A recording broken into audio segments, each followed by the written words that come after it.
Olá meus amigos, sejam todos muito bem-vindos ao canal Politizando. Eu sou o William Jacob e nesse vídeo vou falar aqui um pouco de Ciro Gomes em Portugal. Ele teve lá, fez uma palestra, depois respondeu diversas perguntas. Quero trazer algumas reflexões sobre, falarei também sobre o Bolsonaro, que andou ameaçando aliados. Um colunista vai trazer aqui detalhes. Na minha opinião, tem um alvo que é Valdemar da Costa Neto. Enfim, quero trazer também algumas reflexões a respeito dessa ameaça feita por Bolsonaro e que foi relatada por um parlamentar do núcleo duro do bolsonarismo ao colunista. Mas antes eu quero pedir a sua ajuda. Dê uma olhadinha se não está inscrito no canal. Se puder, se inscreva, ativa aí o sininho das notificações. Assistiu, gostou? Deixa o like, o joinha pra cima, mas se não gostou, faz parte, manda o dislike, comenta, compartilha. Tudo isso é muito importante para que esse nosso trabalho chegue a mais pessoas que eventualmente não conheçam esse canal e elas venham para cá, porque aqui a gente luta por um Brasil melhor. Vamos começar aqui falando da coluna de Daniel César, lá no site Último Segundo do portal IG, que vai dizer que o ex-presidente Bolsonaro não parece disposto a assumir a responsabilidade de possíveis crimes, caso venha a ser preso por ordem do STF. Tanto que ele avisou alguns aliados que, caso caia, pretende fazer delação premiada e entregar todo mundo. Não está claro sobre o que o político se refere, mas o recado caiu como uma bomba entre os bolsonaristas.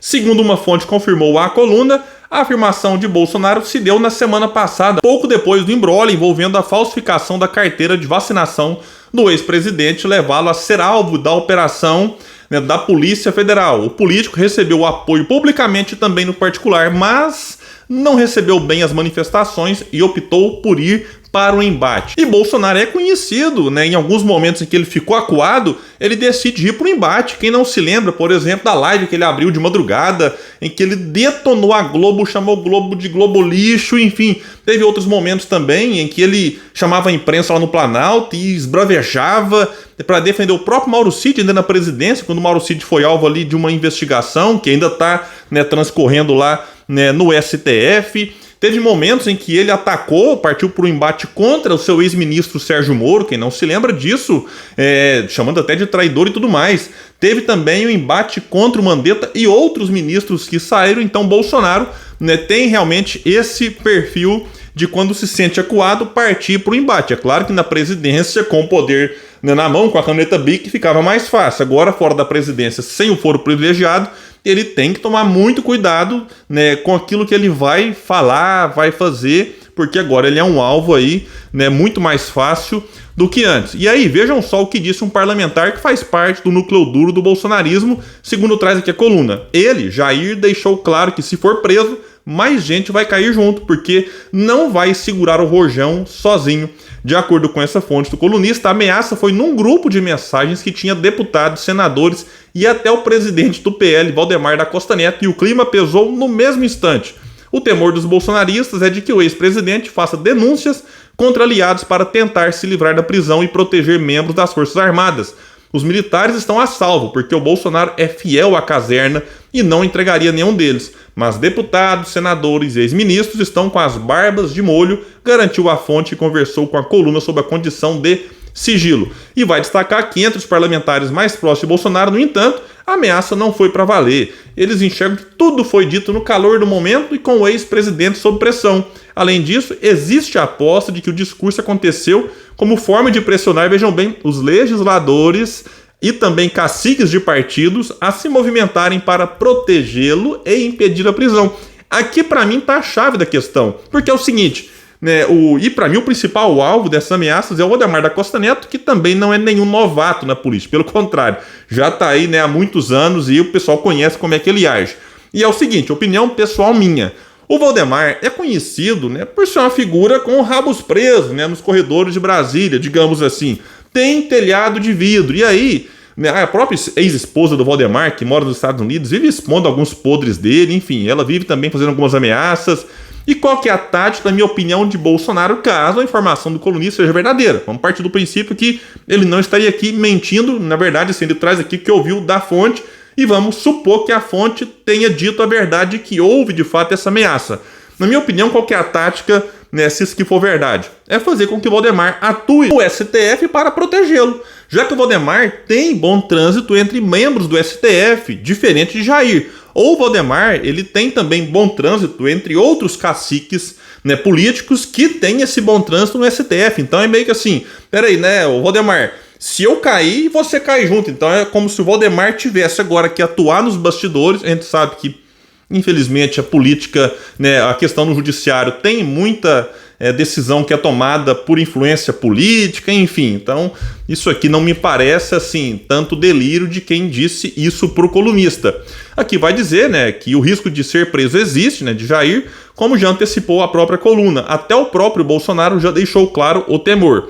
Mas nos corredores de Brasília há um mistério sobre como irá se comportar o STF. Ninguém acredita que haverá decisão monocrática de Moraes ou de qualquer ministro da corte, mas será uma decisão colegiada e eu espero que seja mesmo, porque não é possível, depois de tudo que está acontecendo, né, de como que o próprio Moraes ele é visto pelos bolsonaristas como uma figura que, de certa forma, persegue Bolsonaro e bolsonaristas.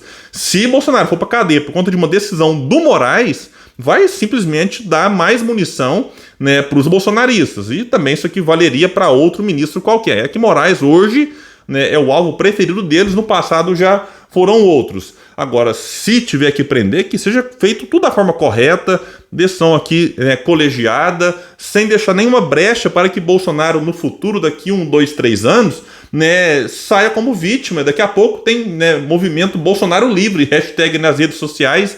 Então, né, não se pode deixar pontinha para levantar qualquer tipo de suspeita de que ele está sendo, né, alvo de uma injustiça. Tem que ser feita a coisa da forma correta, contra o Bolsonaro, contra qualquer pessoa, é isso que eu defendo, né? Eu já disse aqui várias vezes, né? Por mim, Bolsonaro cometeu diversos crimes, e eu, como muitos que me acompanham aqui, né, espero que ele seja punido para que a impunidade não continue prevalecendo no país, mas que não seja punido da forma incorreta, que abra brechas para futuros questionamentos. Pessoal, e aqui sobre Ciro Gomes, falou numa universidade lá em Lisboa, em Portugal, eu assisti a palestra, também um momento de perguntas e respostas, já tem um monte de cortes circulando nas redes sociais, grupo de WhatsApp, enfim, a participação rendeu aí muitos e bons cortes para a turma que gosta. Eu confesso que gostaria de ter feito aqui um vídeo especial sobre essa fala do Ciro, analisando alguns pontos, mas eu tive um dia muito complicado. Quem me acompanha aqui sabe que eu sou comerciante na cidade de Uberlândia, então hoje eu não consegui ter o tempo que eu precisava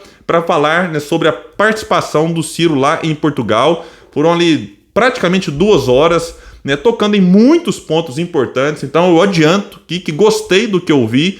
Achei o Ciro bem mais leve, né, agora do que, por exemplo, estava aí no ano passado, em especial na reta final da campanha. Agora ele está sem o peso de ser candidato, né, sem aquela coisa de eventualmente ter que tomar cuidado com algumas palavras, como é que a imprensa vai repercutir isso. Não, agora estava um Ciro ali, enfim, fazendo aquilo que ele vem fazendo há muitos anos, apontando para a necessidade de você mudar o modelo econômico que vem destruindo o Brasil, apesar de governos que se dizem diferentes. Esse modelo tem sido mantido, o que é lamentável para o povo e muito bom para o rentismo no Brasil. Então, Ciro insistiu nessa denúncia, né, comentou vários outros pontos importantes, necessidade também de você mudar a forma de se fazer política, criticou alguns pontos do atual governo, como essa questão do Lula ter liberado aí agora, né, alguns bilhões do orçamento secreto do Bolsonaro, que muitos criticavam, e agora com o Bolsonaro, é governabilidade, é a forma de fazer política, que se não for assim, né, não passa o quê? Aí o Ciro até pontuou, porque é uma reforma generosa em prol do país, não, é para tentar ter apoio para o arcabouço fiscal, e o Ciro criticou o arcabouço.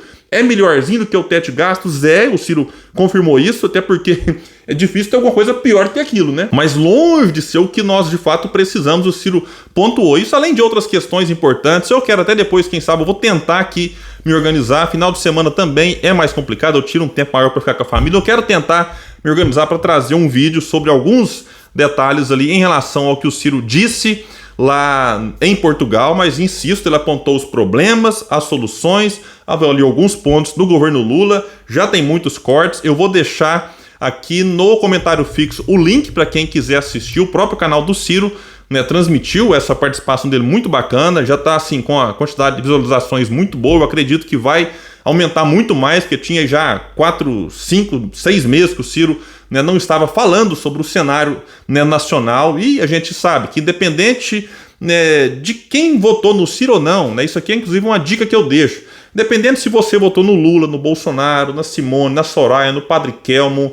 no Leonardo Pérez, enfim, nos outros candidatos, ou se você votou no Ciro mesmo, né, vamos deixar um pouco de lado preferência eleitoral para ouvir, porque o que o Ciro vai trazer ali é importante, até para a gente ajudar as pessoas, conversar com as pessoas, né? Se o Ciro vai ser candidato no futuro ou não, qual que é o futuro dele, eu não sei, né? Agora é muito cedo para dizer. Ele disse que não é candidato nesse momento, registrou isso lá, na minha opinião, umas 2 ou 3 vezes, mas assim, independente disso, né? Tem gente já lamentando que o Ciro disse que não é candidato, enfim. Vamos deixar isso de lado por enquanto, para a gente compreender a necessidade de fazer esse debate que o Ciro Gomes, insisto, se você gosta ou não dele é uma outra questão, mas não dá para negar que o Ciro tem colaborado muito com o debate que precisa ser feito no país e infelizmente não é.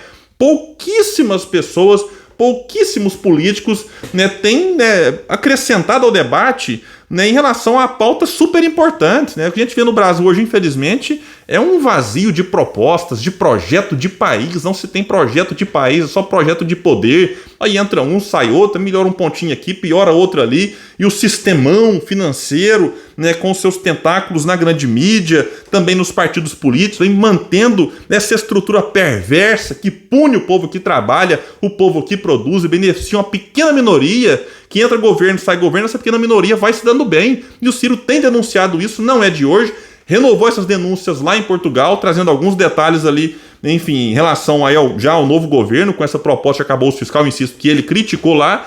E vamos ver, né? Eu vou depois, com calma aqui, eu quero rever a participação do Ciro e quem sabe eu consiga trazer um vídeo específico sobre essa ida dele lá, né, numa universidade em Lisboa, Portugal. Então é isso, deixa aqui embaixo, inclusive, você assistiu o Ciro? Gostou, não gostou? A sua opinião é muito importante pra gente. Valeu e até o próximo vídeo nesse espaço que luta por um Brasil melhor.